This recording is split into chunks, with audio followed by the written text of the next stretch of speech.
야고보서 1장 5절에서 11절까지 말씀입니다.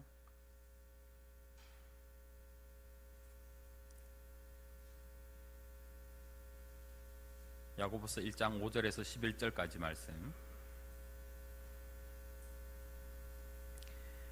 찾으신 줄로 알고 제가 봉독해 드리겠습니다. 함께 하나님의 말씀을 들으십시오. 너희 중에 누구든지 지혜가 부족하거든 모든 사람에게 후히 주시고 꾸짖지 아니하시는 하나님께 구하라. 그리하면 주시리라. 오직 믿음으로 구하고 조금도 의심하지 말라. 의심하는 자는 마치 바람에 밀려 요동하는 바다 물결 같으니 이런 사람은 무엇이든지 주께 얻기를 생각하지 말라. 두 마음을 품어 모든 일에 정함이 없는 자로다. 낮은 형제는 자기의 높음을 자랑하고 부한 자는 자기의 낮아짐을 자랑할지니 이는 그가 풀의 꽃과 같이 지나감이라. 해가 돋고 뜨거운 바람이 불어 풀을 말리면 꽃이 떨어져 그 모양의 아름다움이 없어지나니 부한 자도 그 행하는 일에 이와 같이 쇠잔하리라. 아멘. 성도님들 잘 지내고 계십니까? 지금 날씨가 많이 좋아졌습니다. 그죠? 이번 주말에는 약간 좀 쌀쌀한데 지난 주중과 또 이번 주중에 되면 또 기온이 더 많이 올라갈 거고, 이게 코로나에도 좀 영향을 미쳐가지고 바이러스가 아무래도 좀 좋은 일 때 더 잘 이렇게 지낸다 하는데, 좋은 환경이라 하는데 좀 아무쪼록 빨리 좀 괜찮아지면 좋겠습니다. 교회 오신 분들은 보셨겠지만 집에 계신 분들 궁금하시죠? 교회가 어떻게 돌아가는지 궁금하지 않으십니까? 우리 교훈회에 저기 중고등부실에서 관리했던 화분들도 이제 다시 본당 로비로 돌아왔습니다. 우리 권사님께서 또 애써주셨고 했는데 빨리 이제 함께 모여서 예배하는 날이 속히 왔으면 좋겠습니다. 지금 코로나 상황은 우리나라에서는 지금 골든크로스가 일어났습니다. 그죠? 이제는 확진자보다도 완치자가 더 많아지는, 지금 그렇게 이제 역전되는 상황이 왔는데, 아무쪼록 앞으로 계속해서 좀 더 빨리 신속하게 정리가 되고 이 위기가 지나가서 일상들이 회복될 수 있었으면 좋겠습니다. 그런데 세계적으로는 또 이제 새로운 문이 열려가지고 아직 한창 더 이게 가지 않겠나 싶은 그런 상황을 우리가 맞이하고 있습니다. 아무쪼록 이 모든 것들이 성경이 말씀하고 있는 말세의 징조이기도 한데, 우리가 깨어 하나님의 말씀을 더 이렇게 경성하면서 우리가 살펴볼 필요도 있겠고, 우리의 모든 태도들도 하나님 앞에 더 바르게 한번 되새겨볼 수 있는 그런 시간 될 수 있기를 바랍니다. 우리 성도님들 집에서 예배드리기 쉽지 않으시죠? 아마 그러실 것 같은데 그래도 최대한 집중해서 드릴 수 있기를 바랍니다. 오늘 예배 가운데 하나님께서 필요한 은혜를 우리에게 주시기를 바라고, 근데 또 한편으로는 집에서 드리는 예배가 참 이게 참 만족스럽지 못하다, 아쉽다, 이런 마음들도 같이 있어가지고 우리가 함께 모여서 예배드리기를 사모하는 그런 마음이 더 커질 수 있었으면 좋겠습니다. 우리가 지난 주일에는 성도가 당하는 시험에 대해서 함께 말씀을 나누었습니다. 시험을 만났을 때 성도의 태도는 어떻게 해야 될 것이냐, 근심하고 염려하고 이런 것이 아니라 기뻐하는 것이라고 했습니다. 그것도 온전히 기뻐하는 것이라고 말씀을 드렸습니다. 왜냐하면 그 시련이 인내를 만들어내고, 인내는 하나님께서 우리를 온전함으로 이끌어 가시는 증거가 되기 때문이라 그렇게 말씀을 드렸습니다. 그러면서 4절 끝에 조금도 부족함이 없게 하려 함이라 라고 얘기했는데, 오늘 5절에 와서 보니까 너희 중에 누구든지 지혜가 부족하거든 이라고 얘기를 합니다. 그러니까 결국 아무것도 부족함이 없는 온전함에 이르려거든 지금 부족한 것을 채워야 한다 하는 말씀이고요. 무엇보다도 급히 채워야 할 부족함이 무엇이냐? 지혜다. 그 지혜를 기도로 구하라. 이런 구조로 이 말씀이 지금 이어지고 있습니다. 성도가 시험을 당하면 보통 가장 먼저 하나님에 대해서 오해합니다. 하나님이 내게 왜 이러시지? 내가 뭘 잘못해서 벌을 주시지? 이런 식으로 하나님에 대해서 오해를 합니다. 그래서 성도가 시험을 당할 때 가장 우선적으로 필요한 것이 지혜라고 얘기할 수 있겠습니다. 하나님은 누구시고 무엇을 하셨고 무엇을 하고 계시고 또 무엇을 하실 것인가, 이걸 아는 것이 지혜입니다. 여러분들, 하나님께서 어떤 분이십니까? 모든 사람에게 후히 주시고 꾸짖지 아니하시는 분이십니다. 구하는 자들에게 온갖 좋은 은사와 온전한 선물을 주시는 분이십니다. 하나님께서는 우리를 향해서 늘 선하신 분이시죠. 나쁘게 대하시지 않습니다. 늘 좋은 것을 주시고 후하게 주시는 분이십니다. 하나님께서 이렇게 우리에게 좋은 분이시라는 것, 우리를 향해서 늘 선한 뜻을 가지고 계신 분이라는 것, 우리가 그 사실을 알 때에 시험을 이길 수가 있습니다.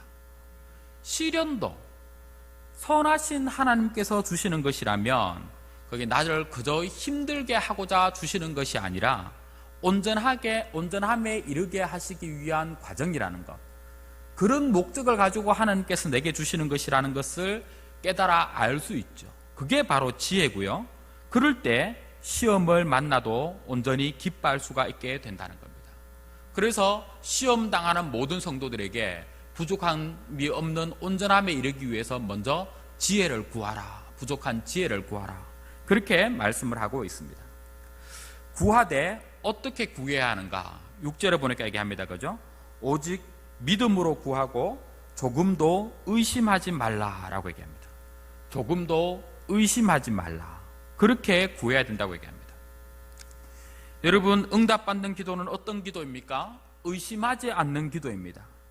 우리가 기도해도 왜 응답을 받지 못합니까? 의심하면서 기도하니까 그렇습니다. 의심하면서 구하는 자는 무엇이든지 받을 줄로 생각하지 말라고 얘기했습니다. 그러니까 여러분들, 응답을 받고 싶으면 간절히 꿈꾸는 것을 받은 줄로 믿고 전혀 의심하지 마십시오. 그래서 내가 진해에서 가장 좋은 아파트에서 살 수 있을 것이다, 그리고 내 자녀가 겨우 결혼하는 것이 아니라 기왕 결혼할 거면 검사 사회를 만나고 의사 며느리를 만나고 그렇게 될 것이다, 대학을 졸업하면 곧바로 취업을 하게 될 것입니다, 내가 새로 시작하는 이 사업이 반드시 잘 될 것이다, 그리고 우리 학생들 내가 원하는 대학 반드시 합격할 것이다 믿고 학교의 이름을 벽에 써붙여 놓고, 그리고 그것이 마치 내게 이미 이루어진 일인 것처럼, 그리고 내가 다른 하는 모든 일들도 마치 내게 응답된 것인 것처럼 그렇게 옆에 사람들에게 가서 함께 간증하면서 선언하면서 선포하면서 그렇게 기도하는 것이 믿음의 기도입니다 라고 얘기를 할 때 아무도 아멘을 안 해주셔서 고맙습니다. 네. 이상하죠? 들으면서 이상하셨죠? 네. 저게 이상한데? 그렇게 생각하셔야 정상입니다. 그런데 여러분들, 이렇게 얘기하는 데가 있습니다. 그죠? 많은 교회들에서 이런 메시지를 전합니다. 특히 긍정의 힘 얘기하고 또 뭐 4차원 영성 같이 얘기하는 데서는 기도는 이렇게 하는 것이 올바른 기도다, 의심하지 않고 믿음으로 하는 기도다 라고 그렇게 가르치기도 합니다. 내가 받을 것을 내가 정해놓고 그것을 열심히 믿음으로 밀어붙이면서 구하는 것, 받은 줄로 믿고 전혀 의심하지 않는 것, 그게 믿음으로 구하는 기도입니다 라고 얘기하는데 정말로 그런가요? 본문에서 얘기하는 게 그런 뜻일까요? 그렇지 않습니다. 오히려 정반대입니다. 우리 본문에서 조금도 의심하지 말라라고 할 때 이 의심한다는 말은 디아크리노라는 단어를 쓰고 있는데요, 이건 뭔가 하면 그 안에서 판단하고 그 판단으로 인해 나뉘고 갈라진 모습을 가리키는 단어입니다. 그러니까 이런 거죠. 이걸 내가 원하면 안 되는 줄 아는데도 원하는 마음,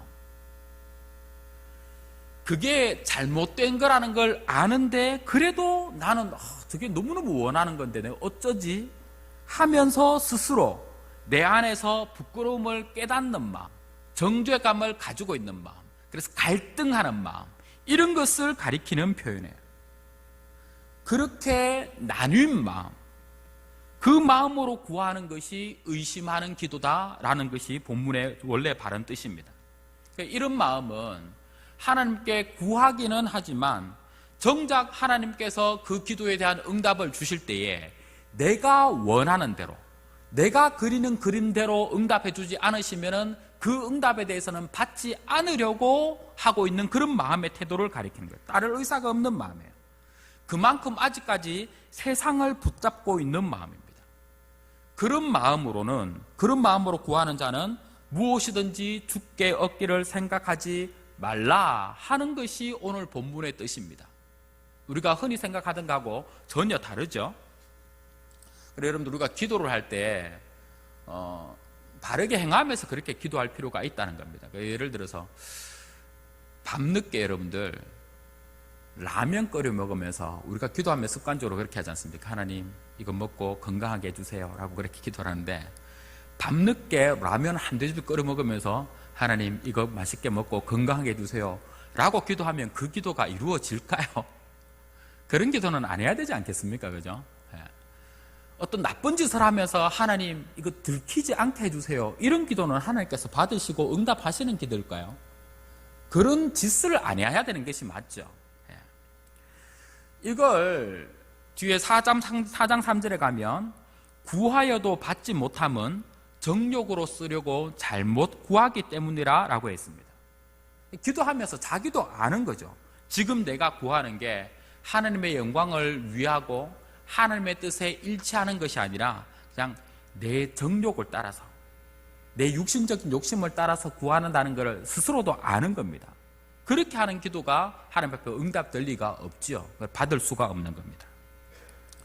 여러분, 우리가 기도에 대해서 분명하게 알기를 바랍니다. 기도는 내가 원하는 것을 저기 전능한 능력을 가지고 계신 하나님 앞에 구해서 얻어내는 청구서가 아닙니다. 기도에 지혜가 필요해요. 하나님의 뜻을 아는 지혜가 있어야 합니다. 그리고 그 하나님의 뜻을 따라서 바르게 구해야 됩니다. 기도에서 가장 중요한 요소는 얼마나 간절히, 얼마나 열심히 여기에 있는 것이 아니라 얼마나 바르게 여기에 있어야 합니다. 그게 돼야 됩니다. 하나님께서 성경 말씀을 통해서 지금 내가 구하는 그것은 하나님의 뜻이 아니라고 이미 다 말씀해 두셨는데, 그런데 내 욕심으로 그걸 간절히 구하고, 뭐 안 되면 40일 작전기도 들어갑니다, 금식기도 들어갑니다, 이렇게 하면서 구한다고 해서 될 일이 아니라는 것이죠. 기도의 바른 응답은 내가 원하는 바를 하나님께서 이루어 주시는 것이 아니라 하나님이 원하시는 바가 내게 이루어지는 것, 그리고 하나님께서 원하시는 바를 내가 구할 수 있는 것, 그게 바른 기도입니다. 우리 사랑하는 성도님들, 기도를 하시되 바르게 기도하시기를 진심으로 바랍니다. 그런데 여러분들, 참 난제가 뭔가 하면은 기도하면서 잘못 구하는 것과 아예 기도하지 않는 것, 이 두 가지 가운데서 어느 것이 더 큰 잘못인가 하는 것, 이게 쉽지 않은 문제입니다. 기도하면서 잘못 구하는 사람들은 오히려 열심을 다하고 있으면서도 자기가 잘못하는 줄도 모르기 때문에 그게 더 위험할 수도 있고요. 그런가 하면 아예 안 구하는 것, 그것도 물론 명백한 잘못이죠. 사실상 그거는 불신에 가깝기 때문에 그렇습니다. 일단은 우리가 기도할 필요는 있습니다. 기도해야 됩니다. 지금 뭐 정욕을 따라서 잘못 구하고 이런 것들을 말할 필요가 없을 수도 있는 게, 기도 자체를 아예 안 하는 사람들에게는 뭐 정욕을 따라 구하고 말고 할 게 뭐 있습니까? 안 구하는 거죠. 기도를 일단 우리가 해야 됩니다. 기도가 습관화될 수 있도록 해야 돼요. 우리 영혼의 호흡이라고 얘기하지 않습니까? 그래서 우리가 요즘 매일 저녁마다 9시 시간을 정해놓고 합심 기도를 하고 있는데, 여러분들 그 가볍게 여기지 마시고 좀 같이 함께 하셨으면 좋겠어요. 그 합심 기도에 힘을 함께 쓰셨으면 좋겠습니다. 이거 우리가 지금 같이 함께 모여서 평소처럼 신앙생활을 하지 못하고 우리 신앙의 루틴이 깨어져 버린 이런 상황인데, 이렇게 되다 보면 나도 모르는 새 내 신앙이 뒤로 퇴보할 수가 있습니다. 세상에 흐르는 물결에 우리가 계속해서 거슬러 올라가려는 몸부림을 치지 않으면 뒤로 떠내려가 버릴 수가 있어요. 지금이 그럴 위험 상황 속에 우리가 놓여 있다는 것을 인식하시고, 여러분들 한 번이라도 더 애쓰시기를 바랍니다. 함께 모여서 지금 하기가 어려운 상황이지만 내가 개인적으로라도 이럴 때 내 신앙을 더 견고하게 세우고 하기 위해서 우리 기도하는 훈련들 계속해서 더 열심히 할 수 있기를 바랍니다.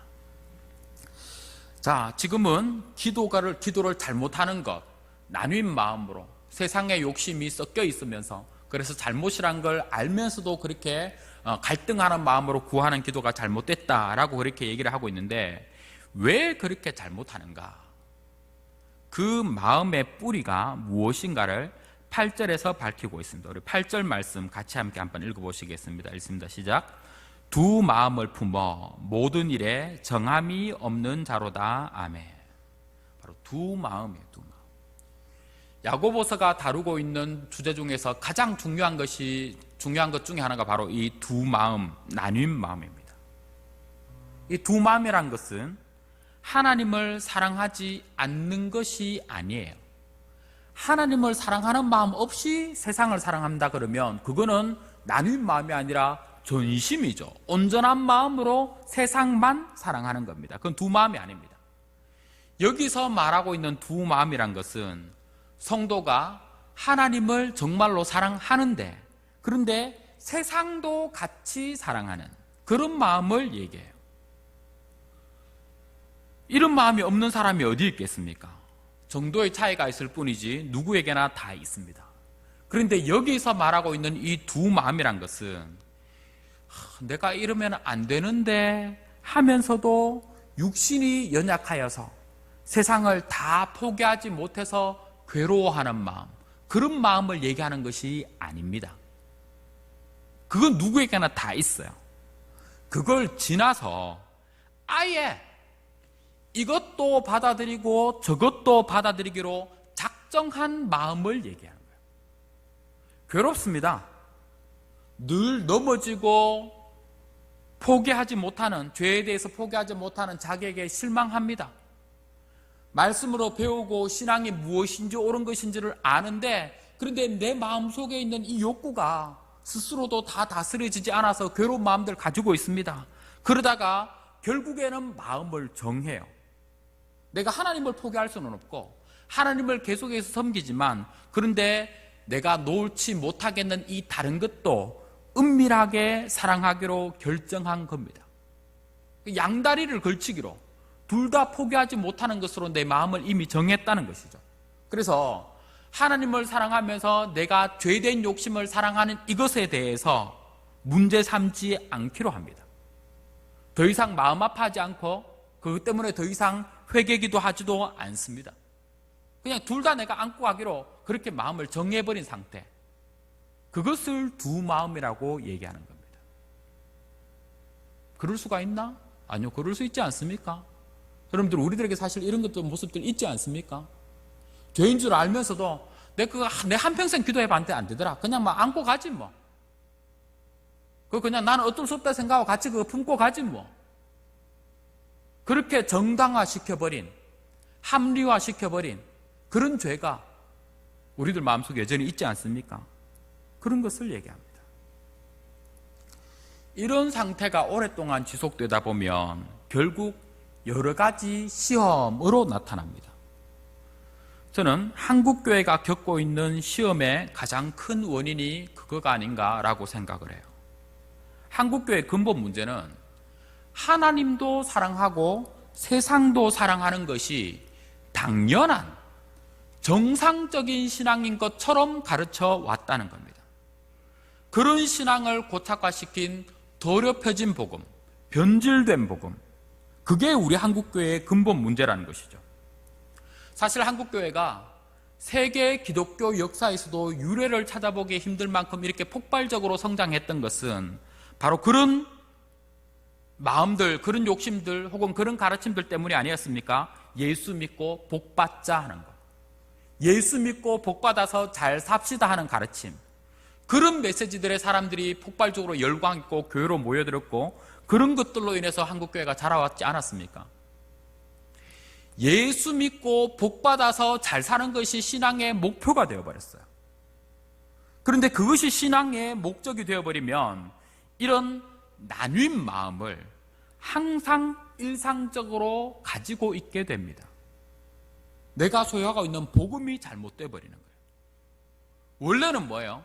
예수 믿는 그것이 복인데 그것 말고 다른 것을 복으로 여기고 추구하게 됩니다.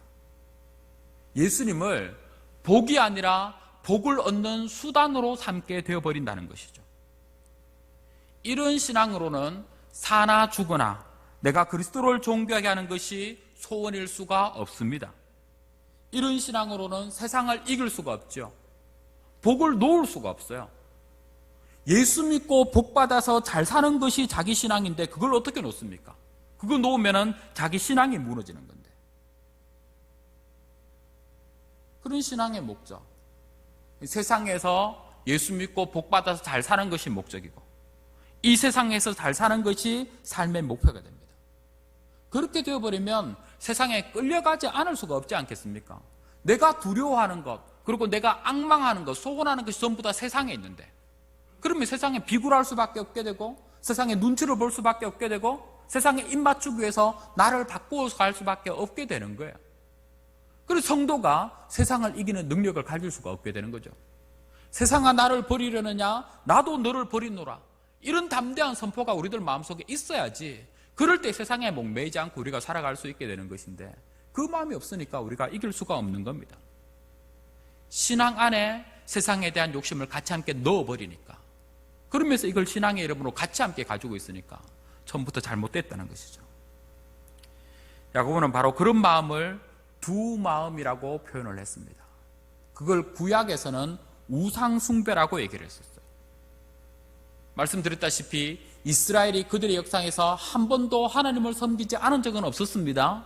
그러나 하나님과 함께 우상을 겸하여 섬겼습니다. 그걸 하나님은 우상숭배라고 말씀하시는 겁니다.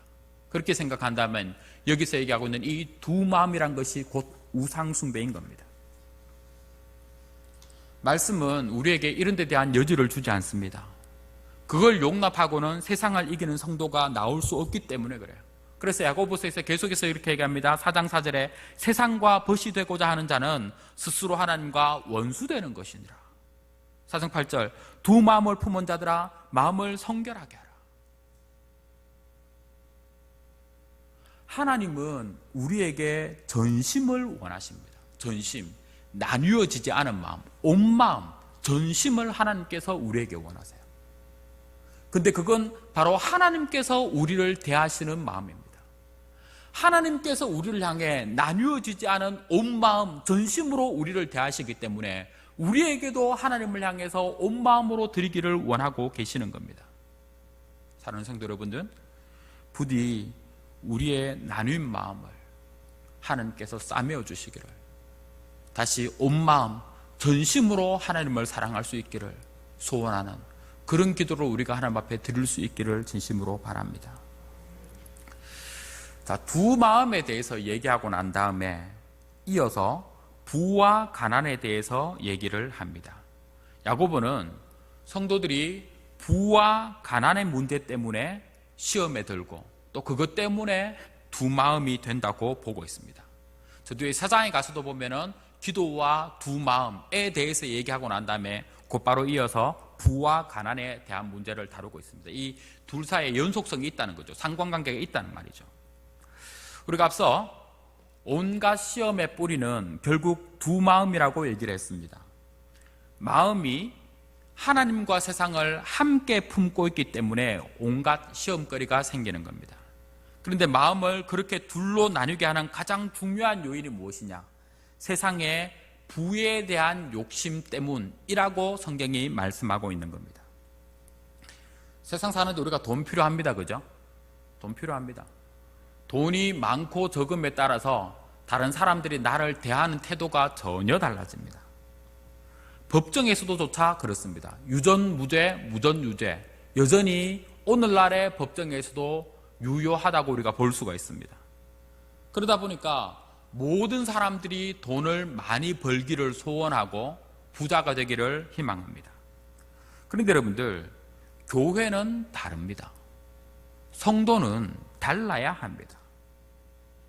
교회에서 돈으로 사람을 차별한다 그러면 그건 정말로 타락한 것이고 교회가 세속화되었다는 명백한 증거가 됩니다. 객관적으로 가난한 사람들이 있고 부유한 사람들이 있습니다. 그런데 그걸로 인해서 높음과 비천이 같이 함께 묶여서 연결되어 버린다 그러면 그건 안 되는 거죠. 세상에서는 그렇습니다. 세상에서는 가난한 사람은 곧 비천한 사람이고요, 부한 사람은 곧 높은 사람입니다. 성경의 기준은 다릅니다. 9절에 뭐라고 얘기합니까? 낮은 형제는 자기의 높음을 자랑하고, 이렇게 얘기해요. 낮은데 높다는 거예요. 가난한데도 높은 신분에 있다는 겁니다.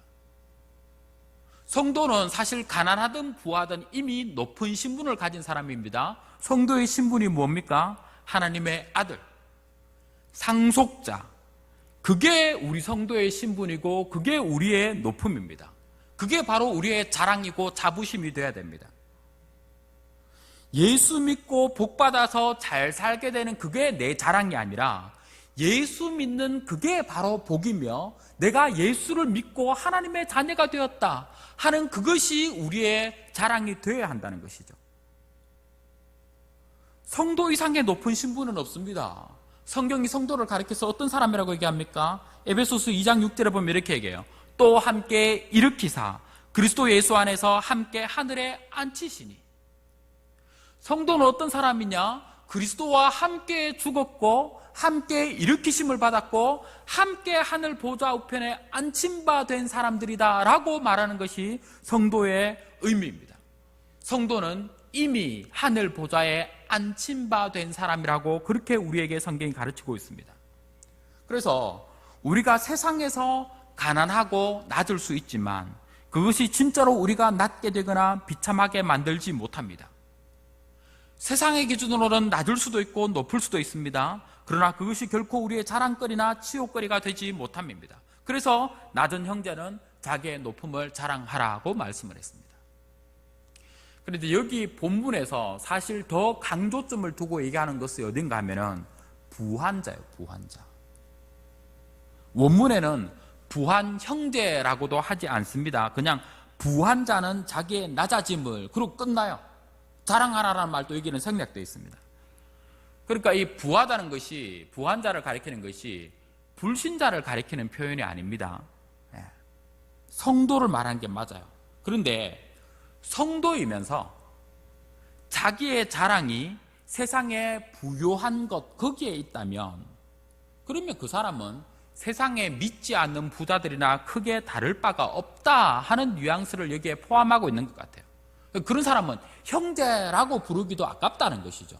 예전 개혁 한글판에서는 부한 형제라고 그렇게 했는데 제대로 바르게 번역돼 부한자 이렇게 얘기 나왔지 않습니까? 이렇게 번역했는데 그렇게 부르기도 아깝다는 겁니다. 가난은 우리에게 여러 가지 시험거리를 안겨줍니다. 그런데 여러분들, 부함은 더 치명적인 시험거리를 줍니다. 재물을 잘 쓰면은 좋지만, 좋은 힘 되지만 잘못하면 크게 넘어집니다. 그래서 성도는 부유할 때, 성공했을 때, 세상 사람들의 부러움을 살 때에, 자랑할 만한 것이 내게 있을 때에, 그럴 때 더 정신 바짝 차리고 겸손하게 지혜를 구해야 됩니다. 눈에 보이고 손에 잡히는 세상의 풍요함 때문에 영원한 보화를 잃어버릴 수 있는 더 위험한 자리에 내가 있다 하는 그 사실을 우리가 알고 정신을 바짝 차려야 한다는 겁니다. 그래서 부한 자들이 정말로 자랑할 것은 무엇이냐? 이런 물질의 부유함이란 결국 사라지고 말 부질없는 것이다, 허망한 것이다 하는 것을 깨닫는 지혜를 내가 가지고 있다는 것, 말씀을 통해 내게 그런 지혜를 하나님께서 허락해 주셨다는 것, 그게 부한 형제가 할 수 있는 자랑입니다.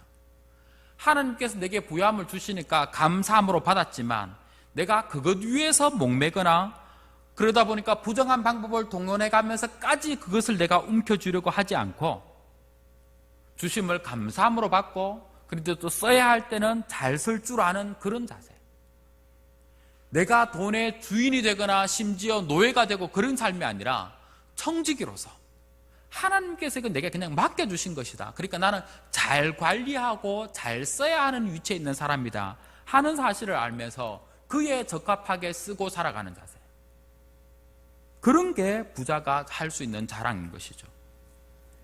교회 안에서 내가 돈을 단지 많이 가지고 있다고, 많이 소유하고 있다고 그런 걸 자랑으로 삼는다면 그건 정말로 지혜가 없는 겁니다. 하나님의 말씀을 아는 지혜가 없는 거예요. 세상의 부함을 자랑으로 생각하는 자의 말로가 어떻습니까? 11절에 얘기하는 것처럼 풀이 마르고 꽃이 시드는 것처럼, 때 되면 그렇게 되어버린 것처럼 부한 자도 그 행하는 일에 이와 같이 쇠잔하리라. 겸손함으로 그걸 받지 못하고 자랑거리로 삼고 교만하게 행한다 그러면 결국에는 풀이 마르고 꽃이 시드는 것처럼 그 부한 자도 그 모든 행하는 일들에 쇠잔하여질 것이다 라고 성경이 우리에게 경고하고 있습니다. 그런데 여러분들, 이런 경고는 지금 내가 부한 자에게만 해당되는 경고가 아니라 부요함을 추구하는 모든 자에게 해당되는 경고이기도 합니다. 믿는 성도들 중에서 그렇습니다. 그죠? 가난한 사람들이 부한 자들을 동경하고 그들을 부러워하면서 살아간다면 그들 역시 부한 자들이 하는 헛된 자랑에 동참하는 것이 되고 맙니다. 그러니까 우리가 가난하다고 뭐 내한테 해당되는 얘기는 아니네 안심하고 있을 것이 아니라는 겁니다. 우리가 추구하는 것이 세상의 성공과 부유함에 있다면 그러면 성도는 사실 더 위험하고 더 비참한 가운데 있는 겁니다. 실제로 부유하지도 못하면서 마음이 온통 거기 다 가 있는 거예요. 두 마음을 가지고 있는 거죠. 그만큼 사실 불쌍한 성도가 없는 겁니다. 야고보의 편지를 읽었던 흩어진 12지파 성도들, 그 사람들은 로마 제국의 변방에 살면서 세상의 여러 가지 유혹을 실제로 받고 있었습니다. 성도들 대부분이 소장농이거나 소규모 장사체였는데 그들에게 세상의 부를 소유한 사람들이 아마 부럽게 보였을 거예요. 어쩌면 당연하게. 그러나 성도가 그런 것을 부러워하고 교회 안에서 세상의 부가 자랑거리가 된다면 그런 교회는 건강하게 설 수가 없습니다. 결국에는 무너지고 맙니다. 그런데 야고보서 뒷부분에서 다루는 문제들 보면 그런 문제들이 이미 교회 안에 있었다 하는 것을 우리가 읽을 수가 있습니다. 그런 교회를 향해서 지금 야고보가 경고하고 있는 겁니다. 성도에게는 세상의 부유함의 결국을 볼 줄 아는 지혜가 있어야 됩니다. 지혜란 것이 뭡니까? 모든 일의 결국을 미리 깨닫고 그 결국을 생각하는 영혼의 관점에서 오늘을 선택하면서 살아가는 것이죠. 그래서 여러분들 우리가 기억을 해야 됩니다. 교회는 세상과 전혀 다른 존재이고 목적지도 전혀 다르다 하는 사실을 우리가 알아야 됩니다. 그리고 이 세상에서 잠시 머물면서 잠시 필요한 대로 쓸 뿐인 그 물질에 우리의 모든 것을 걸고 그게 영혼이라도 팔 것처럼 그렇게 살아갈 것이 아니라는 것이죠. 그런 어리석은 삶을 우리가 살아서 될 일이 아닙니다. 우리는 영원히 존재하며 영원한 나라에서 하나님을 예배하며 살아갈 사람들이라는 사실을 기억하고 그에 맞게 청지기로서 이 땅을 살아갈 수 있는 우리 성도님들 되시기를 바랍니다. 우리의 소원이 예수 믿고 복 받아서 세상 사람들처럼 잘 사는 것이 되어서는 안 됩니다. 예수 믿는 것을 통해서 세상에서 소원을 성취하는 것이 우리 신앙의 목적이어서는 안 됩니다. 그것이 목적일 때는 그 소원을 성취하는 순간 우리의 영혼이 쇠락해져 갑니다. 우리가 축복이라고 얘기했던 것이 저주가 되어버리고 만다는 겁니다. 이스라엘을 보십시오. 그들이 축복의 땅에 들어갔으면서도 망했던 이유가 무엇이었습니까? 그들이 세상과 구별된 하나님의 백성으로 살지 않고 자기들도 세상과 같이 되기를 구했기 때문입니다. 두 마음을 품는 것을 용인했기 때문입니다. 하나님을 버리려고 했던 것은 아니었죠. 그냥 거기에다가 세상을 사랑하는 그 마음을 여전히 함께 붙들고 같이 함께 가려고 했던 것, 그것 때문에 그들이 그렇게 실패한 신앙인들이 되고 말았던 겁니다. 이제 말씀을 마칩니다. 야고보는 그 당시 성도들의 가장 근본적이고 은밀한 문제가 두 마음을 품는 것이라고 경고했습니다. 오늘날 우리 교회와 성도들의 근본적인 문제 역시 두 마음입니다. 하나님 내가 섬기는데 근데 세상도 같이 섬기는 것. 영적인 만족을 내가 구하지만 그러나 세속적인 탐욕도 같이 함께 챙기는 것. 그런데 이런 마음으로는 온전한 신앙을 이룰 수가 없습니다. 그래서는 세상을 이기는 교회가 될 수 없습니다. 두 마음은 결국 성도를 넘어지게 하고 교회를 연약하게 만들고 맙니다. 파멸시키고 맙니다. 사랑하는 성도 여러분, 두 마음은 하나님과 함께 내 탐욕도 같이 인정하기로 작정한 마음이라고 얘기했습니다. 둘 다 그냥 내 마음속에 갈등 없이 둘을 같이 함께 하나로 섞어버린 그것이 두 마음이에요. 우리가 연약함으로 인해서 세상의 그 욕심, 미련들 이거 다 못 버릴 수 있습니다. 그거는 어쩌면 우리 성도들의 연약함으로 인해서 당연한 문제일 수도 있어요. 그러나 여러분들 그에 대한 아픔과 죄스러움까지 함께 버려버리면 안 됩니다. 그것이 회개하고 돌이켜야 할 내 우상이라 하는 사실을 인정하고요, 아픔으로 주님 앞에 도우심을 구해야 됩니다. 내 속에 두 마음을 정당화시키지 마시기를 바랍니다. 그런 신앙은 사실상 우상 숭배를 용인하는 것과 마찬가지입니다. 이 말씀을 기억하면서 우리 같이 함께 이 시간 기도하기를 바랍니다. 하나님, 내가 두 마음 품는 것을 버릴 수 있도록 해주십시오. 주님께서 온전함으로 우리를 대하신 것 같이 우리도 전심으로 주님을 사랑하는 마음을 주시기를 함께 기도하기를 바랍니다. 주님과 나란히 놓고 주님도 귀하게 여기고 세상도 귀하게 여기는 것이 아니라 주님의 그 놀라우신 풍성함으로 인해 주님만이 내게 귀한 분 되시도록 해달라고 우리가 그런 마음 주시기를 함께 기도할 수 있기를 바랍니다.